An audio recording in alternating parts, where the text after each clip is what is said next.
बेबाक, निष्पक्ष और स्वतंत्र पत्रकारिता को सपोर्ट करने के लिए आप हमारे YouTube चैनल टाइम्स मेल को सब्सक्राइब करें और लेटेस्ट वीडियो की नोटिफिकेशन पाने के लिए बेल आइकन भी प्रेस कर दें। हमारे देश ने इस 5-7 सालों के दौरान बहुत तरह की समस्याओं का सामना किया है, खासतौर से रोजगार को लेकर के, बेरोजगारी, शिक्षा को लेकर के और भुखमरी। इन तमाम चीजों के बावजूद जो बुनियादी सर्विस मानी जाती है, बुनियादी जरूरत मानी जाती है काम इंसान की, और खासतौर से कोरोना के दौर में जिस तरह से हालात हमने देखे, उसने पूरे दुनिया को भारत की तरफ देखने पर मजबूर कर दिया। लेकिन उसके साथ ही अगर हम गौर करें खासतौर पर राजनीतिक घटनाक्रम के बारे में, तो हमारी सारी समस्याएं एक तरफ, लेकिन चुनाव नजदीक आते ही तमाम तरह के साधु संत हो, महात्मा हो, जितने तरह के लोग हैं जिनका समाज से कोई ताल्लुक नहीं होना चाहिए, ऐसे लोग भी तमाम तरह के बयानात लगते हैं देने। तो ऐसे में सवाल यह होता है कि आखिर वो देश के नागरिकों को क्या समझ रहे हैं। अभी आज ही एक खबर सुनने में आई कि एक उत्तर प्रदेश के अयोध्या में एक सदगुरु हैं, परमहंस हैं, अपने आप को सदगुरु कहते हैं, महाराज कहते हैं, उन्होंने ये कहा है कि दो धर्मों के लोग यानी ईसाई और मुसलमान, इनकी नागरिकता को खत्म कर दिया जाए और यहां तक कि देश को हिंदू राष्ट्र भी घोषित कर दिया जाए, वरना वो सरयू नदी में कूद करके जल समाधि ले लेंगे। तो ऐसे में सवाल ये है कि ऐसे लोगों को हम किस नजरिए से देखें। इस वक्त हमारे साथ बातचीत करने के लिए मौजूद हैं भारत सरकार के पूर्व डीजी हैं स्वास्थ्य विभाग के, और डॉक्टर जगदीश हैं हमारे साथ, और हम इनसे इसी चीज पे बात करेंगे, क्योंकि खास तौर से इन चीजों को देख करके एक हेल्थ डिपार्टमेंट के व्यक्ति ज्यादा बेहतर बताएंगे कि ऐसे लोगों का क्या इलाज है और ऐसे लोगों को किस नजरिए से देखना चाहिए।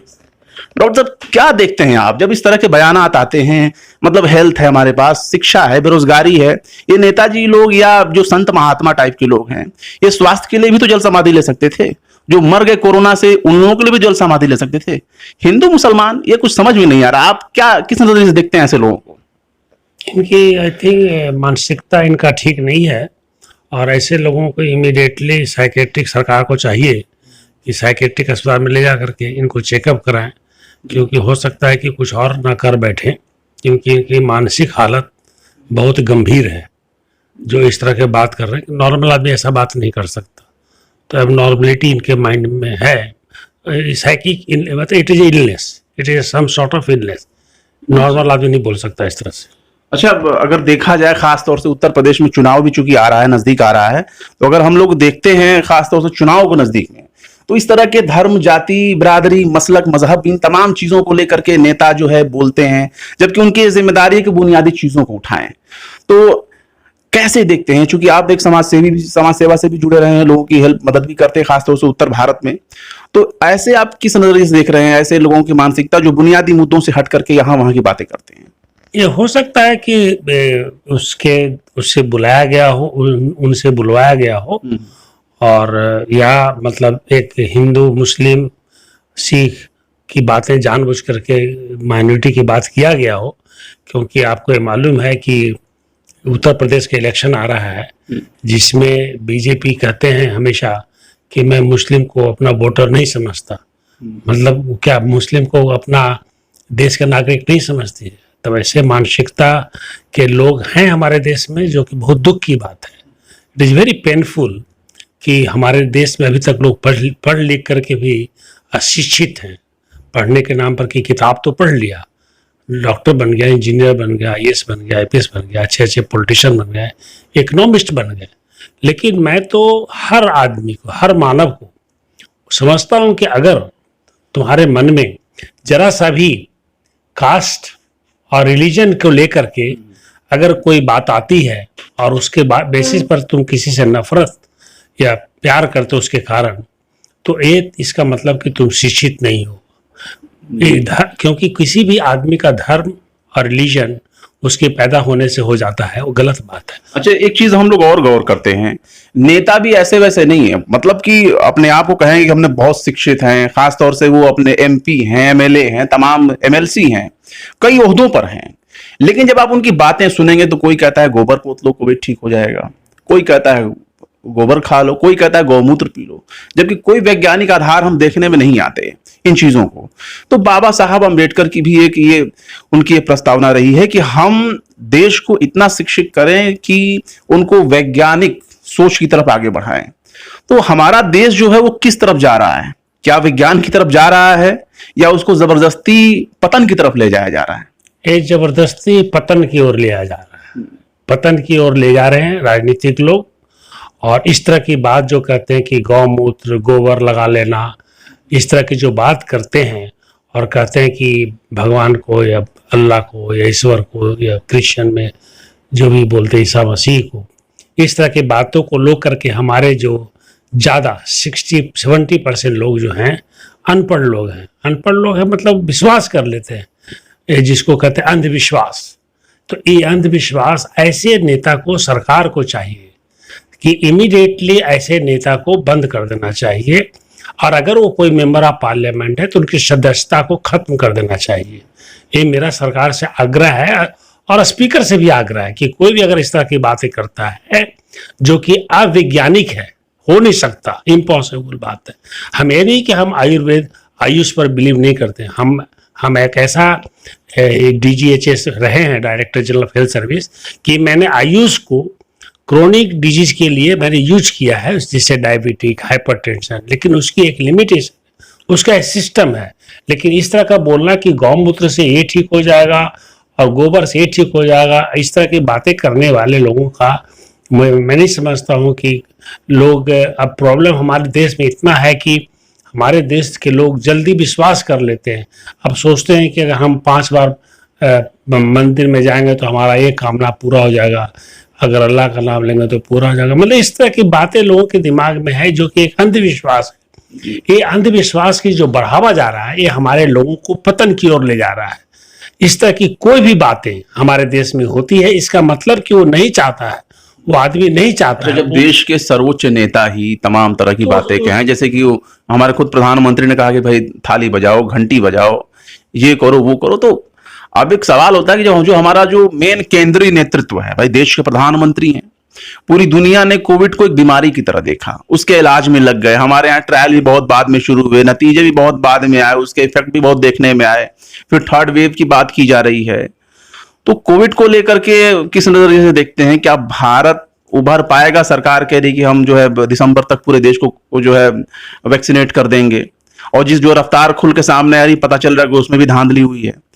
कैसे संभव हो सकता है कि इतनी बड़ी महामारी से हम 100 करोड़ 125-35 करोड़ लोगों से उबर पाएंगे? मैं आपको क्या कहूं, जब ये कहा गया कि दिया जला लीजिए और थाली बजा लीजिए, तो मुझे लगा कि मैं किस देश में रहता हूं। क्या हमारे देश के प्रधानमंत्री इस तरह की बात सही में कर रहे हैं? मुझे तो पहले विश्वास ही नहीं हुआ। तो लोगों ने कहा हाँ थाली बजाना सुनिए इतना बजे। मुझे आश्चर्य है कि इवन पढ़े लिखे लोग, क्योंकि मैं मोती बाग में था, पढ़े लिखे लोग IAS IPS वहाँ पर सब joint secretary and above rank, वहाँ के लोगों ने थाली बजाया। अब ये देश कहाँ जा रहा है? ये 7 सालों में 8 सालों में मुझे तो समझ में नहीं आता कि क्या ये अंधापन या अंधविश्वास इतना बड़ा। आज के साइंटिस्ट में उसको अगर हार्ट अटैक हो जाएगा तो गोबर लगा ले, डॉक्टर के पास नहीं जाए, ब्रेन में ट्यूमर हो जाए, मूत्र पी ले, उसको ऐसा लगता है डायबिटिक हो तो ही पिए, फिर दवा की दुकानें बंद कर दिया जाए। अगर ऐसा ही लोग बात करता है तो दवा की दुकानें बंद कर दो, मैन्युफैक्चरर बंद कर दो, भाई सब कुछ यही करेगा, कुछ करने की जरूरत नहीं। एक मैं आखिरी सवाल लूंगा आपसे, क्योंकि संत हैं, महात्मा हैं, बड़े बड़े योगाचार्य हैं, जब उनके खुद के ऊपर बीमारी बन के आती है तो वो भी उन्हीं डॉक्टरों के पास दौड़ते हैं जो वैज्ञानिक सोच के आधार को मानते हैं, जो ईसा मसीह को मानते हैं, जो जिन्हें कहा जाए अल्लाह पैगंबर को मानने वाले हैं। जब उनके ऊपर कोई मुसीबत बन के आती है तब तो वो ना आयुर्वेद का नाम लेते हैं, ना गोबर पोतने की बात करते हैं, ना गौमूत्र पीने की बात करते हैं। तो फिर आप लोगों ने क्या कभी ऐसे लोगों का सामना हुआ? क्योंकि आप DG रह चुके हैं। सामना तो नहीं हुआ। अब रामदेव बाबा बोलते हैं कि हमने बना दिया कोरोनिल। हाँ, मैंने तो रामदेव बाबा को चैलेंज किया था कि रामदेव बाबा हमारे 5 मरीज वेंटिलेटर पर है, आपके कोरोनिल से ठीक कर दीजिए, हम लोग सब डॉक्टर मिलकर आपको नोबेल प्राइज के लिए नॉमिनेट कर देंगे। मतलब इस तरह का बिजनेस करना रामदेव बाबा को शोभा नहीं देता। अरे आप योगा के टीचर हैं, योगा करिए, ये सब गलत बातें आप क्यों प्रचार करते हैं? उसी में आपका प्रेस्टीज मिलेगा। हाँ, अच्छी बातें करिए।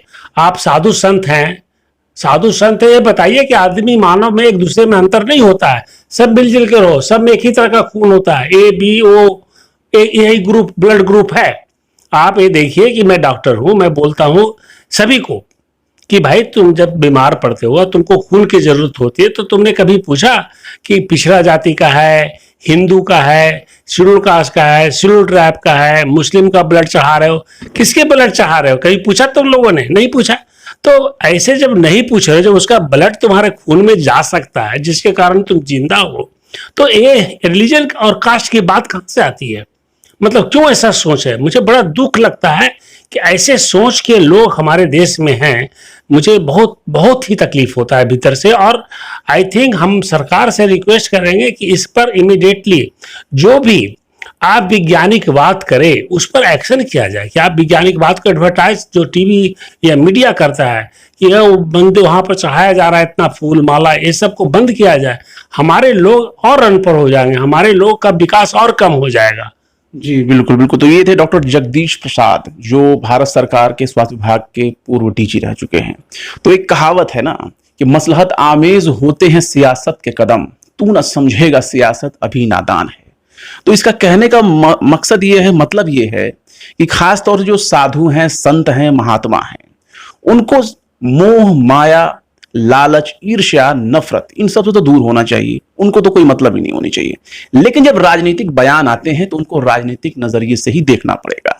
उत्तर प्रदेश में इलेक्शन है, साफ तौर पर यह एक प्रोपेगेंडा भी हो सकता है, और है भी, क्योंकि जब हमारे सामने इतनी बड़ी बड़ी समस्याएं हैं कि लोग भूखों मर रहे हैं, 45 साल की बेरोजगारी का आंकड़ा टूट गया है, ये उपलब्धि भी नरेंद्र मोदी जी की सरकार में देखने को मिल गई। तो ऐसे में सवाल है कि नेताजी लोग गोबर पोतने वाले हों, चाहे गौमूत्र पीने वाले हों, या जल समाधि लेने वाले हों, बुनियादी मुद्दों को लेकर के कितनी बार गंगा में डुबकी लगाएंगे या कितनी बार जान देने की कोशिश करेंगे? फांसी तो बिल्कुल नहीं लगानी चाहिए, लेकिन वो भी घटनाएं हमने देख ली। फिलहाल जो भी है, आप समझ लीजिए कि आपकी जिंदगी को प्रभावित करने वाली चीजें हैं। नफरत की सियासत छोड़िए, कुछ दिन अपनी बुनियादी मुद्दों पर लड़ लीजिए। दिल्ली से शम्स तबरेज, टाइम्स में। तो देख लिया आपने हमारे इस वीडियो को। हमें उम्मीद है कि आपने हमारे वीडियो को लाइक किया होगा और दूसरों को भी शेयर किया होगा। अगर अभी तक आपने हमारे चैनल टाइम्स मेल को सब्सक्राइब नहीं किया है तो जल्दी से सब्सक्राइब कर दें और बेल आइकन भी प्रेस कर दें।